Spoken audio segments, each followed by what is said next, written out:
Fundamentos de la profecía. En esto de fundamentos de la profecía, en esta ocasión vamos a ver el trono de Dios. Es una guía, es un soporte para poder conocer los fundamentos. Ahora, Dios es el fundamento de todo bien, sencillamente porque Él es el creador de todo lo bueno que existe.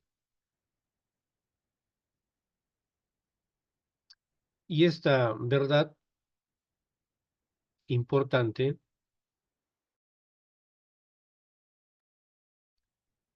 la conocemos en las primeras palabras descritas en la Biblia. Y vamos a Génesis 1:1.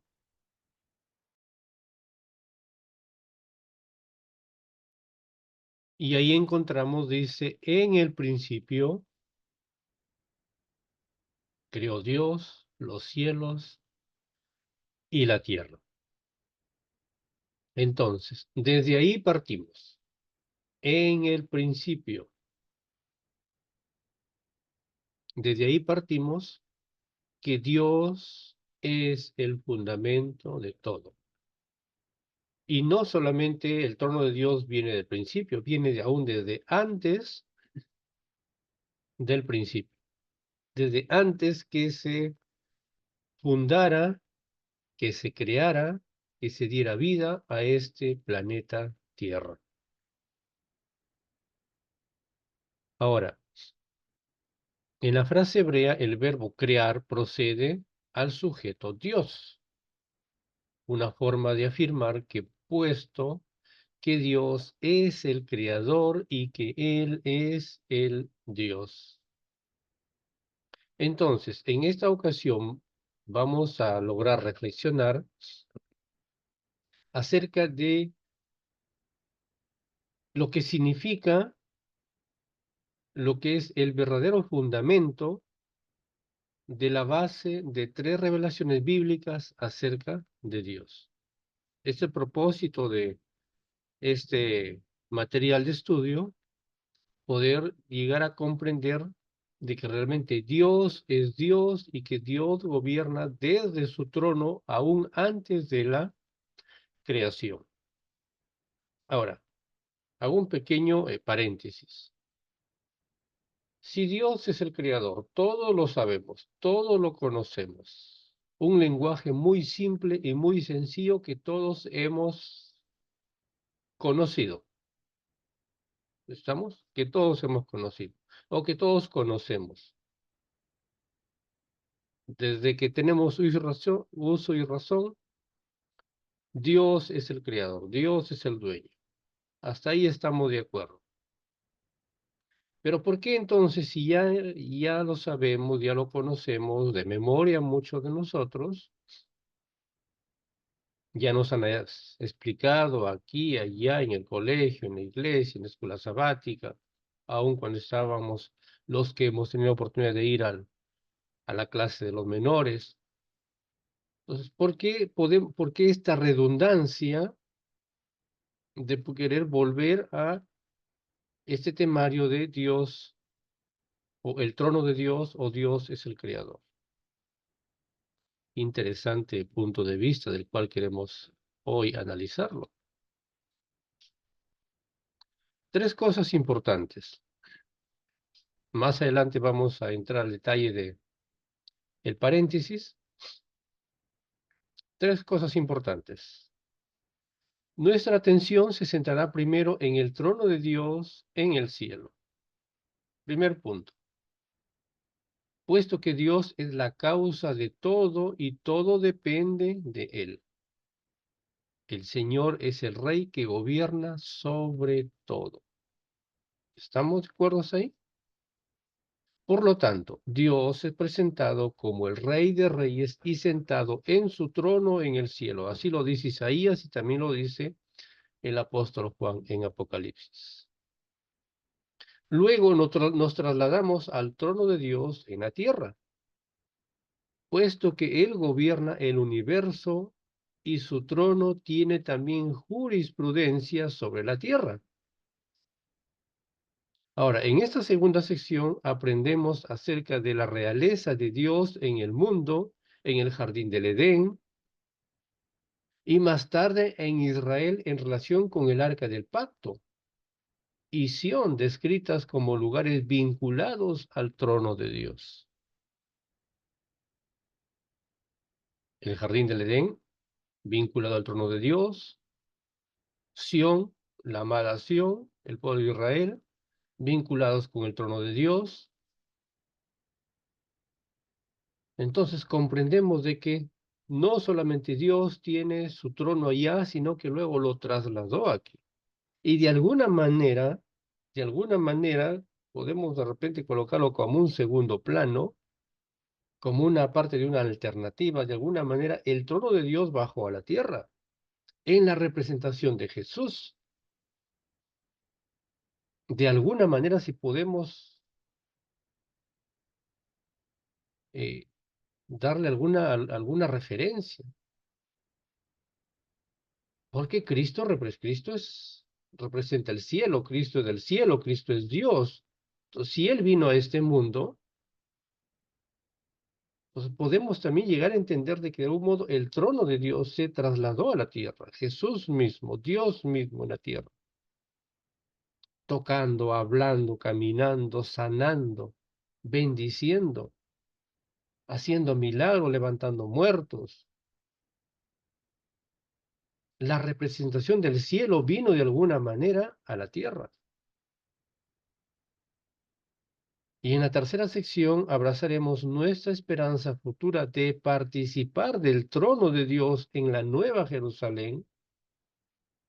Entonces concluimos, consideremos el siguiente interrogante.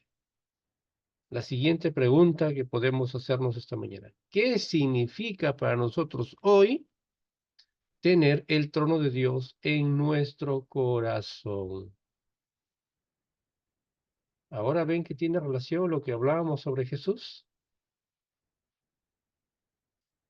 El trono de Dios está allá en el cielo, muy lejos de aquí, a nuestro punto de vista, inaccesible, inalcanzable, difícil, mil veces difícil de poder verlo, de poder llegar. Pero ¿qué puede significar ahora que ese trono que está allá a muchos años luz, hoy pueda ese trono estar aquí, en este cuerpo, en mi corazón, en mi mente, que tenga que ocupar todo mi ser entero? Entonces, ahora sí podemos reafirmar de que un día el trono de Dios bajó a este mundo, vino a este mundo, caminó, sanó, vivió durante 30 y tantos años, hizo un ministerio de 3 años y medio y que finalmente fue a la cruz. Pero que muchos no lo aceptaron, no estuvieron en la condición de poder abrir los ojos, de sacar la vedada que tenían en los ojos y de poder ver a cara descubierta, como dice el apóstol Pablo, de que ahí estaba el trono de Dios delante de ellos, que caminó, que comió, que durmió con los propios hombres. Entonces, quiere decir de que yo tengo que abrir mi corazón, mi mente, y permitir que ese trono de Dios venga aquí, more en este cuerpo. Dios mismo, Jesús mismo. Seguimos avanzando. Miren lo que dice Jeremías 7:12. Trono de gloria, excelso desde el principio, es el lugar de nuestro santuario. Trono de gloria. Allí, en este particular contexto celestial, tuvo lugar la primera rebelión de Lucifer y, por lo tanto, el origen del mal en el cielo. Pero no porque Dios lo haya querido que así sea, sino porque alguien se rebeló contra Dios. Este testimonio es importante porque demuestra que el mal es un problema cósmico y que afecta también a otros mundos y no solamente a la Tierra. La única solución para el problema del mal es cósmica y por lo tanto debe implicar la destitución de Lucifer de manera cósmica. Miren lo que dice Apocalipsis capítulo 20.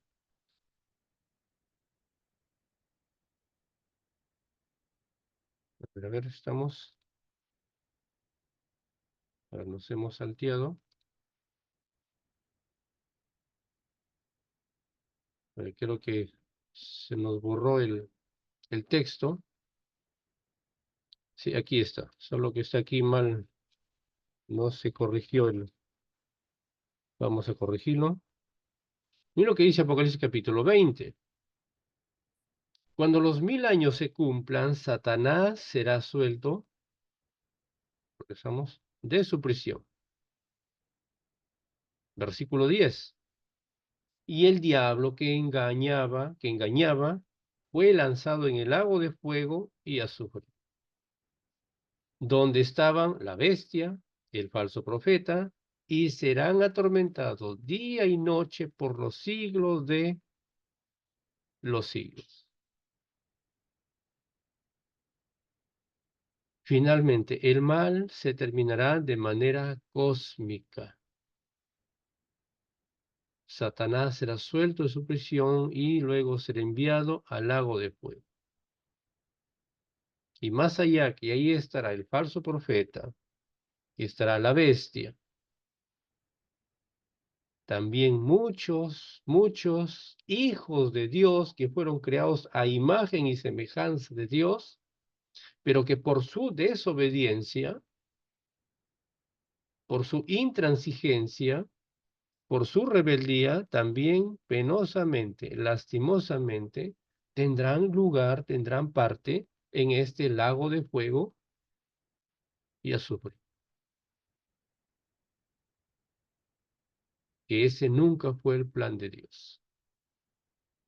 Isaías describe al trono de Dios como el lugar donde los celestiales sirven, alaban y adoran al Rey del universo.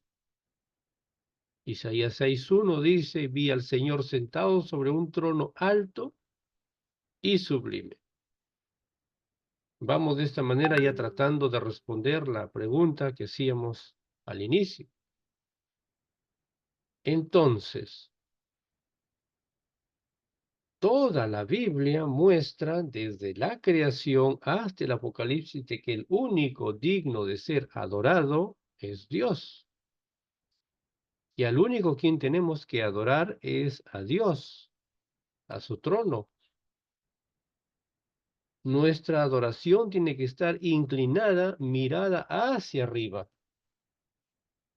a alguien que es superior a nosotros, a alguien que está allá, años luz.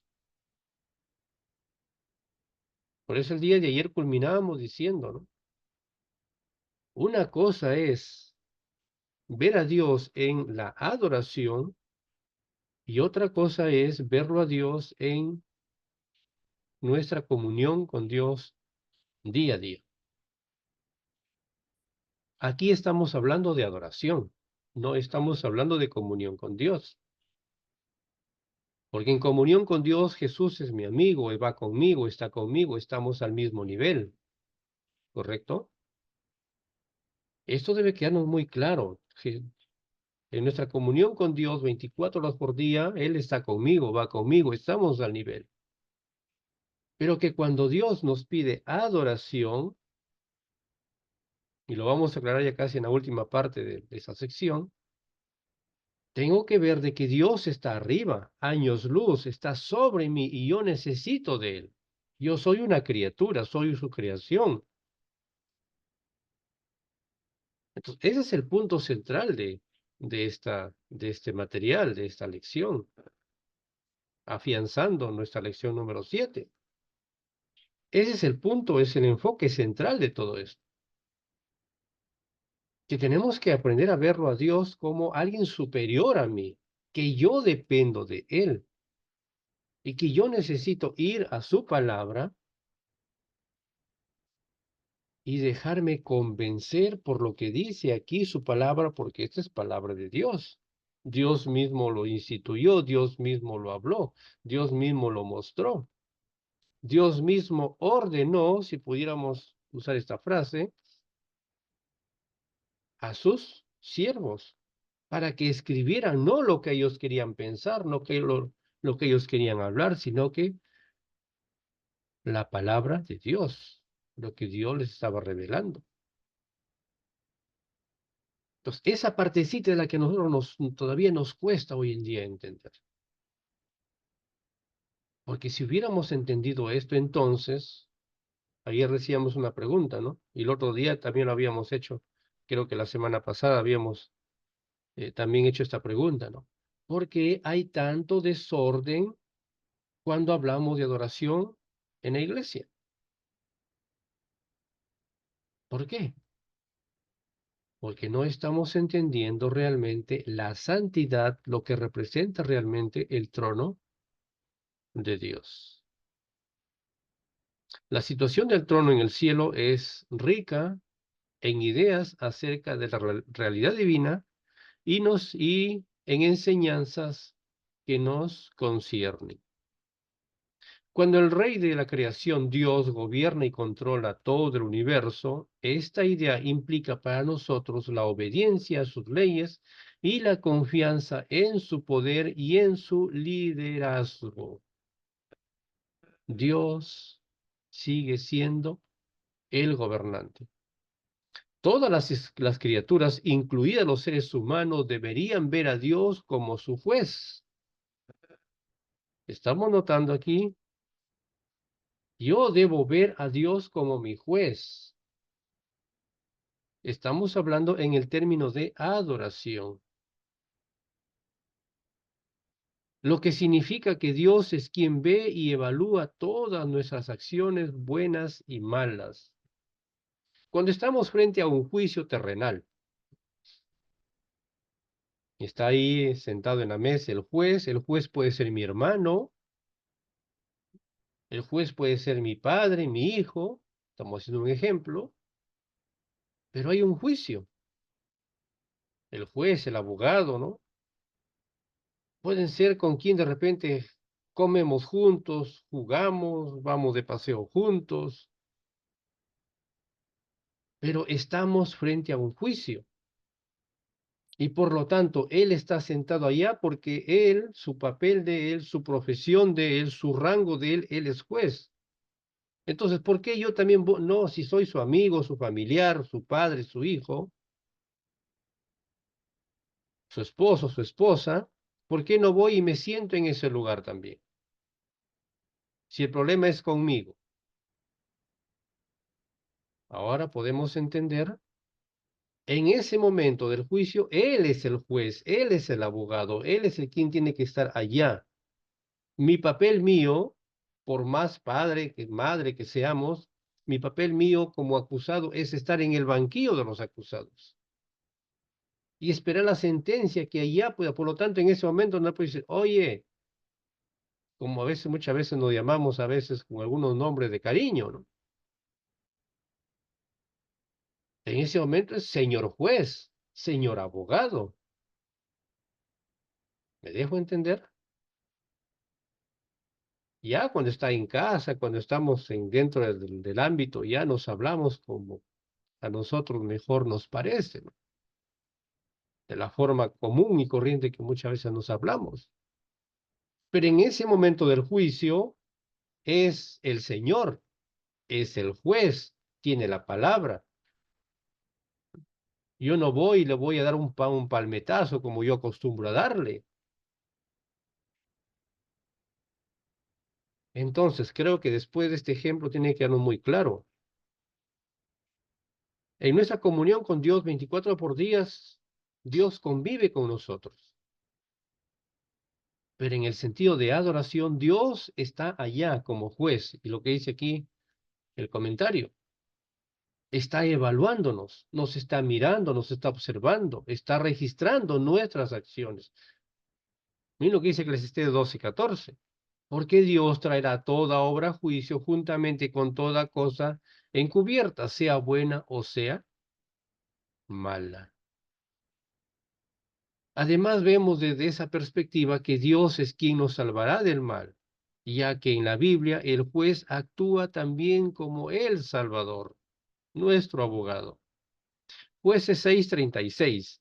Y Gedeón dijo a Dios, si has de salvar a Israel por mi mano, como has dicho.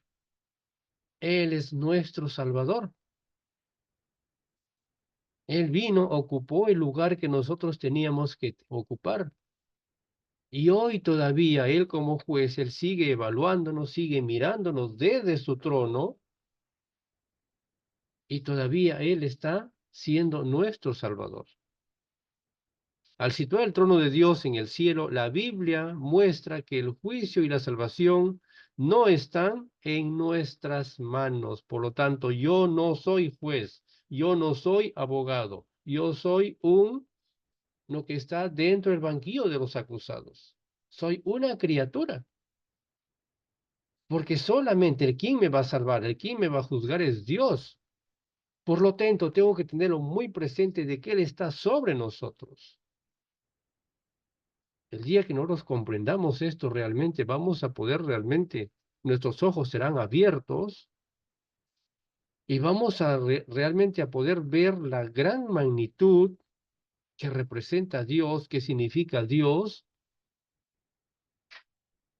y solo de esa forma vamos a poder realmente a poder adorarlo como Él se merece. Pero necesitamos comprender realmente que Dios es el único que es merecido de reverencia, aún dentro y fuera de la iglesia. El énfasis bíblico en el cielo, como sede del trono de Dios, pretende transmitir varios mensajes. Esta ubicación implica que Dios es distinto a su creación. Él no es el árbol ni está en el árbol. Dios no es un derivado de los seres humanos. Dios es el creador, ubicado indefinitivamente lejos de la tierra y por lo tanto inalcanzable para nosotros. ¿Estamos? Eclesiastés 5:2. Dios está en el cielo y tú sobre la tierra. Aquí está diciendo muy claramente el sabio Salomón, Dios está en el cielo y nosotros estamos aquí abajo, criaturas, seres que dependemos de Él, seres que estamos siendo observados por Él. Por lo tanto, sean pocas, dice, tus palabras. Cualquier teología o descripción humana de Dios es inadecuada porque Dios trasciende nuestro entendimiento. Mira lo que dice Job 11, 7 y 9. ¿Descubrirás tú los secretos de Dios? ¿Descubriremos nosotros los secretos de Dios? ¿Llegarás tú a la perfección del Todopoderoso? Su dimensión es más extensa que la tierra y aún más ancha que el mar. Entonces Dios es Dios.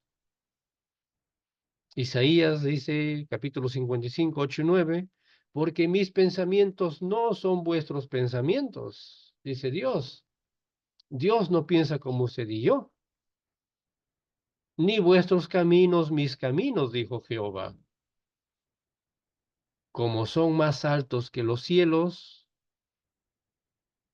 como son más altos los cielos que la tierra, así son mis caminos más altos que vuestros caminos, y mis pensamientos más que vuestros pensamientos. Años luz entre la tierra y el trono de Dios. Y miren aquí esta frase. Cuando nos dirigimos a Dios en oración, nuestras palabras e incluso nuestro silencio deben reflejar reverencia a Dios. Lo que hemos venido muchas veces mencionando. Que cuando nos dirigimos a Dios en oración, nuestras palabras, nuestro silencio, tienen que reflejar reverencia. Y ahí alguien preguntaba, ¿no? A veces, ¿por qué cuando estamos orando el niño pasa corriendo, entra fulano, entra sutano, hace bulla?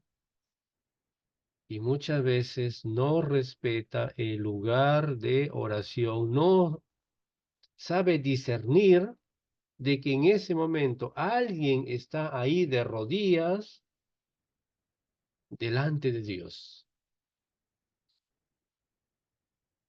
Por lo tanto, cuando tenemos nosotros que ir a este acto de la oración, tiene que ser un lugar, un momento donde nadie tenga que interrumpir. Y si nuestro hogar es cristiano, pues enseñar, ¿no? Dejar claro a los hijos, papá, mamá, los quienes habitan, voy a estar ocupado, voy a echar llave a la puerta si es que no tuviera, o el lugar donde vayamos. La cortina va a estar cerrada y por favor no toquen. Todos me colaboran en ese momento, me guardan silencio porque voy a estar en un momento especial. Entonces, cuando no tenemos ese respeto a Dios en nuestra oración, en nuestro primer culto, que somos nosotros el primer templo, en nuestra casa, eso mismo vamos a trasladar hacia la iglesia. Entonces, el problema no es allá, el problema está aquí en mí como individuo, como una criatura creada. En mí es el problema. Pero el día que yo entienda realmente que Dios es el Dios, el creador del universo, Dios es el que está sobre todo, que Dios es el quien gobierna, como ya hemos venido viendo esta mañana, que Dios es el único quien merece adoración. El día que yo entienda esto, entonces voy a tener un celo cuando voy a tener que ir y coger la palabra de Dios, cuando voy a tener que ir a la oración y cuando vaya allá y me presente delante de Dios en su santuario. Que cuando estoy acercándome a la iglesia, no me estoy acercando a un club. Tal vez la palabra esté haciendo un poco fuerte. No me estoy acercando a un club de recreación, de encontrarme con mis amigos, de comenzar a, oye, ¿y qué tal te fue aquí? ¿Qué tal te fue allá? Y cuéntame, y el fulano y la sutana. Me estoy acercando delante del trono de Dios, estoy llegando a su santuario, a su tabernáculo. Allí en la puerta, más allá que esté el diácono, la diaconisa, que son mi mamá, mi papá, mi hermano, mi hijo, son los querubines que están ahí en la puerta de la entrada de la casa de Dios. Habíamos visto hace un par de días esto, en el día miércoles. Están ahí, símbolo de reverencia, están guardando, porque desde el momento que yo coloco un pie dentro de la casa de Dios, ese lugar es un lugar santo. Los querubines están guardando ahí y cuando tengo que llegar a la casa de Dios, al templo, al frente, tengo que en mi mente imaginar de que está el arca del pacto. Y que ahí están los dos serafines nuevamente ahí cuidando lo que es santo, sus mandamientos. Y la persona que tiene que llegar allá, ¿se imaginan cómo tiene que llegar? Por eso, mis queridos, la importancia de nosotros poder comprender realmente el santuario, que es importantísimo, punto clave en esto de nuestra salvación. Hay un comentario que dice, si no entendemos el santuario, no podremos comprender nuestra salvación. Porque Dios, es reverente, es digno de alabanza, adoración. Quita la sandalias de tu piel, le dijo un día Dios a Moisés. Estaba en el desierto, Pero le dijo, el lugar que tú estás pisando, tierra santa es. Lo mismo nos dice hoy a nosotros. Quita tus pensamientos, tus ideas, tu teología, tu cultura, tu tradición, quítala. Porque el lugar que tú estás pisando, donde tú estás, es lugar santo. Es la casa de Dios. Este momento, este culto es un momento especial. Cuando usted va a orar con su pareja de oración, es un momento especial, es un lugar santo. Y quitemos toda aquella cosa que muchas veces nos está vedando. Que Dios realmente, mis hermanos, ayude a poder comprender su palabra en esta mañana.